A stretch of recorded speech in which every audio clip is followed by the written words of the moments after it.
Morning all. On this kingscrusher channel we have seen many of the encounters of Tal against Fischer. In fact, with this game we will have a complete set. I'll put it in a playlist and I'll link the playlist from an embedded link within this video. This game is in the Zurich tournament of 1959. This was just before the candidates tournament, which Mikhail Tal won and then went on to beat Mikhail Botvinnik in the World Championship match of 1960. So at this time Mikhail Tal was at the peak of his powers. In their very first encounter there was a draw between Fischer and Tal, and that was a very, very exciting draw in the Keres variation of the royal pairs. In this game Mikhail Tal, playing white, kicked off with e4.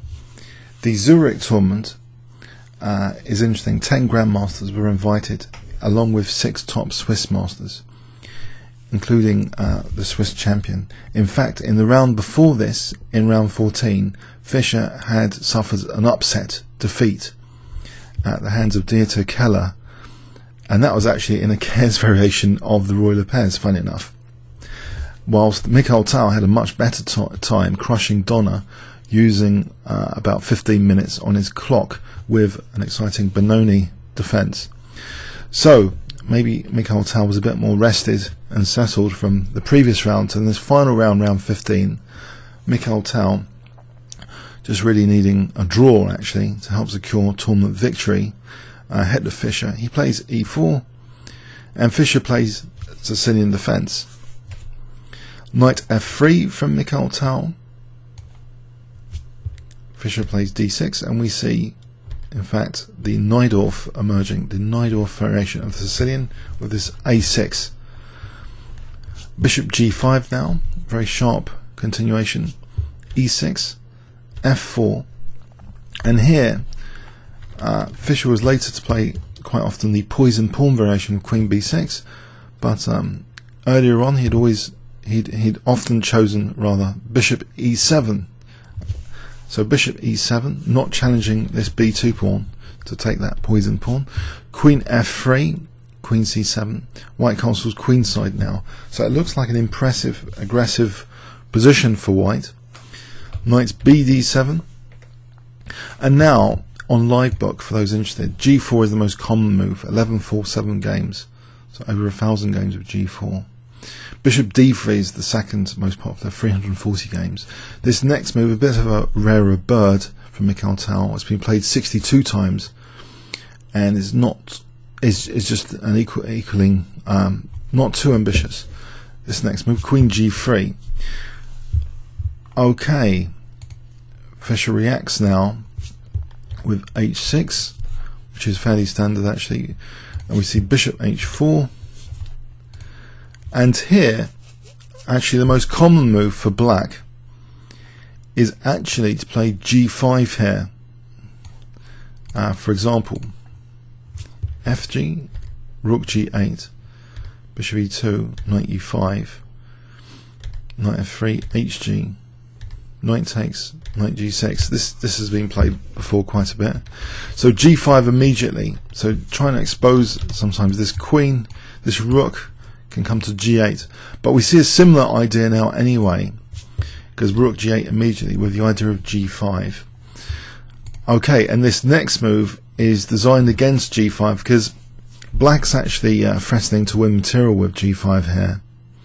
For example, if white casually, and let's check with a Kabitzer, if white casually plays king b1, then g5 is actually winning for black. After takes, we have knight h5 here, attacking the queen and the bishop, and that's just winning a piece. Even queen h4, rook takes g5, protecting the knight.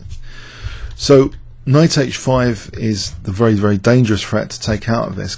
g5 can actually be allowed, and this next move basically allows g5, but just stops knight h5 as the follow-up. So bishop e2, so permitting g5, and that's played. It seems quite aggressive play from Fischer with black. And positionally, this is often trying to secure the e5 square.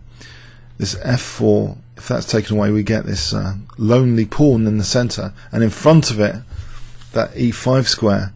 So an isolated king's pawn, you could call it, It is an isolated king's pawn. It's a square in front of the isolated pawns, which are usually problem squares for very nice blockades. So here it's no different. There's an isolated king's pawn situation. F takes g5, and then we see, making use of the pin, just knight e5. I'm not worried about even hg immediately. Gives Mikhail Tal some options here though. And if he wanted a small advantage technically from an engine point of view, from a theoretical, like a very theoretical engine point of view, this next move which Mikhail Tal played seems to be an inaccuracy of some sort, g6. Is actually a very, very sharp idea here, which only engines can come up with, is actually to play king b1.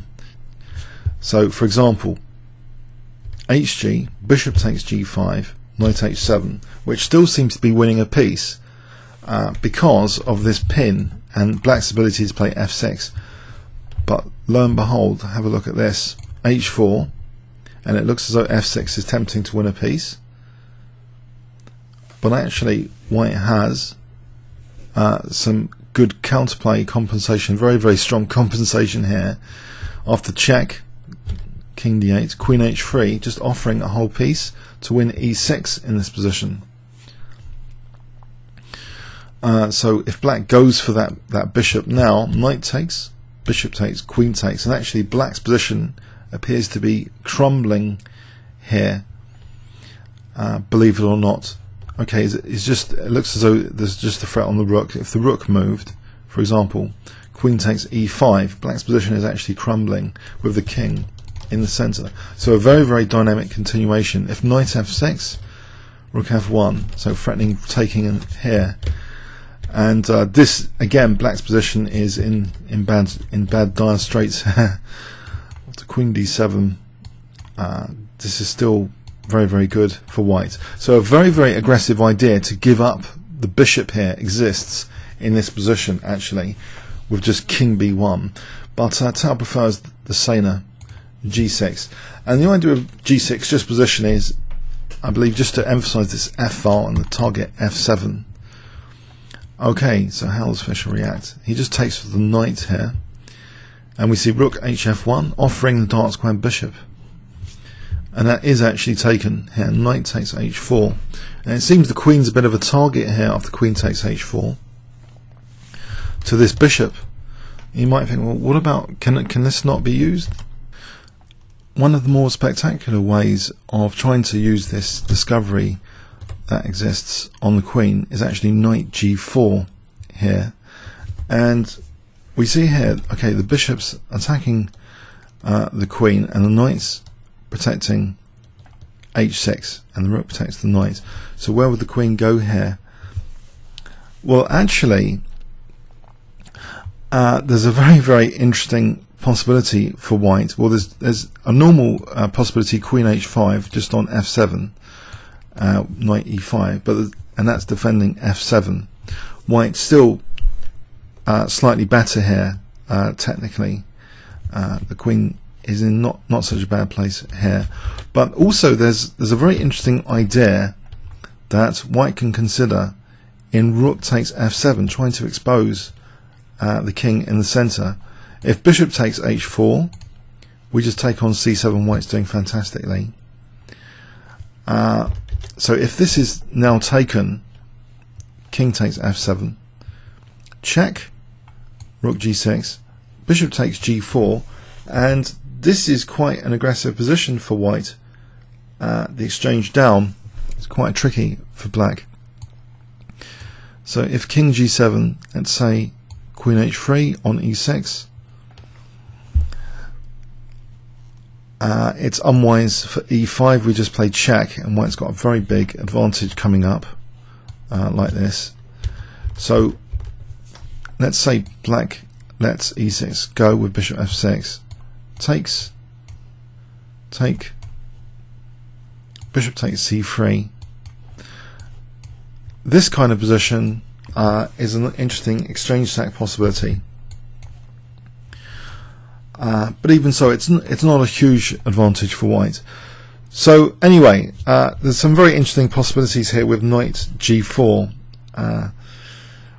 So If also there's queen g3, just prompting actually the knight to do something again here. What is white actually threatening here? Just to take the knight now. So what happens here? If knight e5 would just take the rook, so where does the knight want to go back? Knight f6, we can now either go to h4 or go to h3. Queen h3 is a slight improvement here. So I think overall knight g4 is not so bad for white. Knight g4, there are various ways for white to react here, including even, it seems, rook takes f7, queen h5, queen g3. Okay, rook takes f6 is threatened as well, so what about knight d5, trying to double the pawns or something? Well, unfortunately this is refuted here, the queen doesn't move. Just knight takes d5 attacking the queen here. And now the queen can go to f2 attacking f7. So there's no discovery on the queen here, which is useful it seems. So Fischer plays rook g6 covering both f6 and h6. And we see bishop d3 now with the threat of e5. Okay, so now actually the discovery is used in this position with knight g4 here attacking the queen. We see a very delicate move, queen h5. One question on the tip of your tongue might be the possibility of knight e3 here, which seems to be forking both rooks. Is this dangerous? Is this a trap of some sort? Well, actually there is a very, very dangerous move, reflecting the dangers of the f file. Again, white can actually play rook takes f7 in this position, so leaving the rook loose. So black has to do something about this.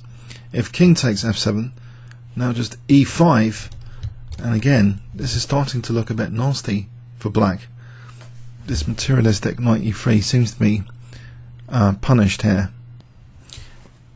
If knight f5 trying to stop the disaster on g6, white has a very, very powerful move, just taking after e takes f5. Now g4 is incredibly strong for white. How can black react to this g4 move? Say he tries to sidestep, g takes f5, and where's the rook going now? This is all getting a bit dangerous after f6 check. This is quite a crushing position, this sort of thing. Absolutely crushing. So black really doesn't want to indulge in this type of thing with this horrible pin on the rook. If knight takes d1, it's a disaster. Like this. Check. And in this position there's actually a really crushing blow here.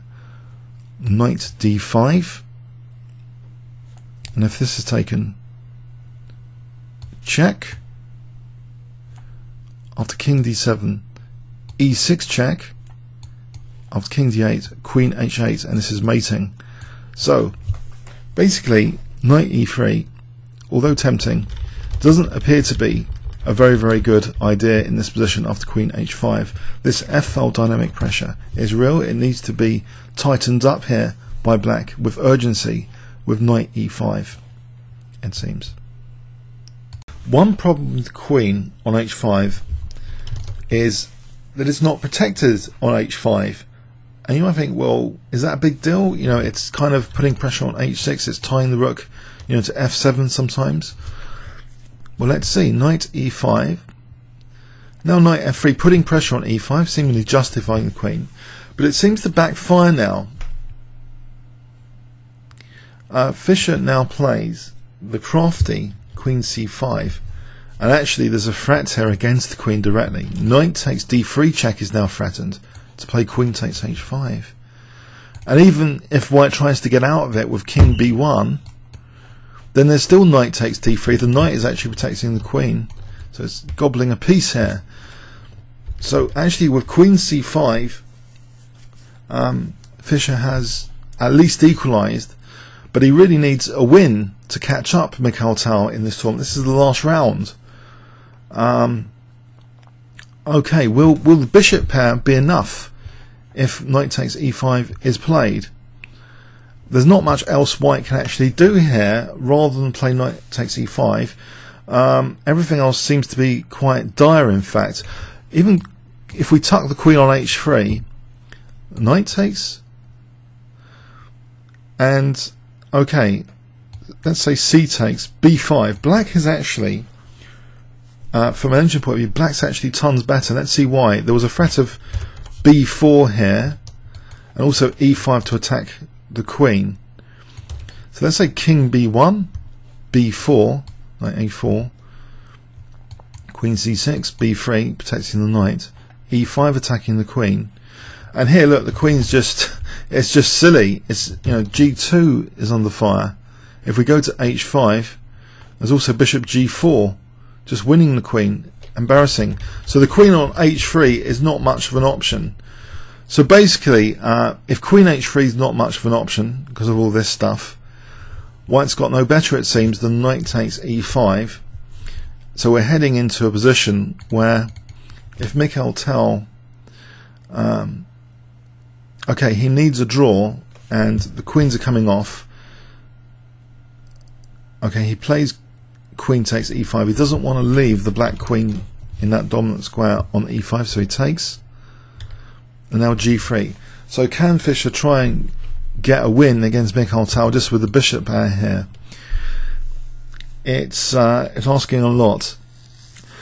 But this bishop is the one to be improved first. Bishop d7 to put it influencing the center, put pressure on e4, and then maybe later black can dream about f5 in the future. After bishop e2, though, there's ideas of bishop h5. So f5 is completely ruled out here. That would be a total disaster. Just bishop h5 here. Black has to just shield the f7 pawn soon, and we see that after bishop c6, bishop h5, we see the shielding offering exchange of rooks. And white hasn't, Mikhail Tal hasn't got enough time to do anything about f7 here, because if he takes and rook f1, black just plays king e7, and that's neat. The king comes to protect that. There's no real problem with f7 here. In fact, black's better there, so he doesn't really want to do that. He plays a3 actually, a3 here. This rules out some other interesting possibilities. Black gives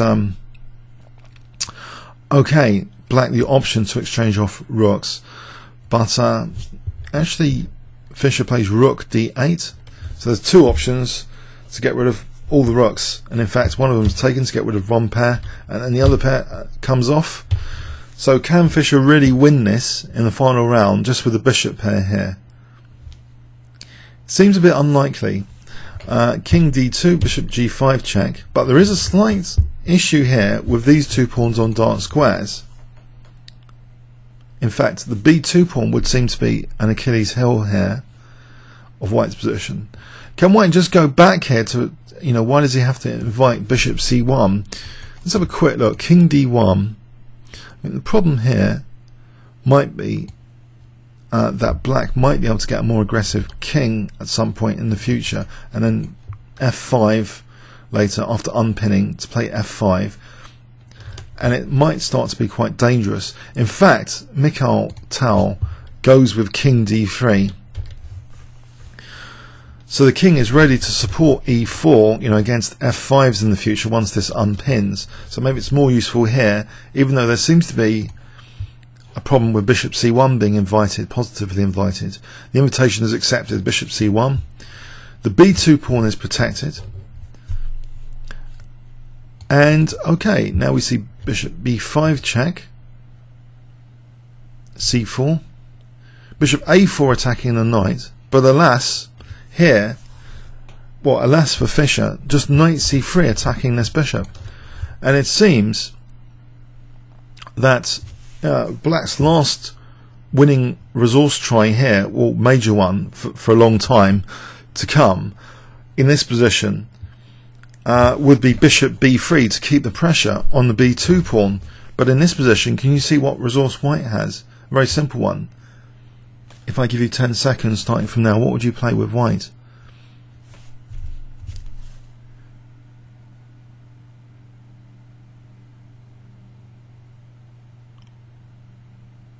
Okay, just in this position, bishop d1.